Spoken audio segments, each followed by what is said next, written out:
1959. 9 hikers camped in the frozen Ural Mountains. Something made them panic in the middle of the night. They cut their way out from the inside,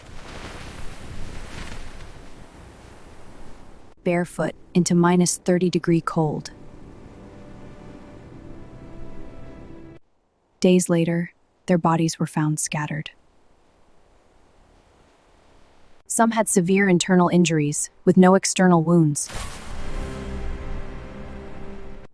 Traces of radiation were detected. Officials blamed a small avalanche,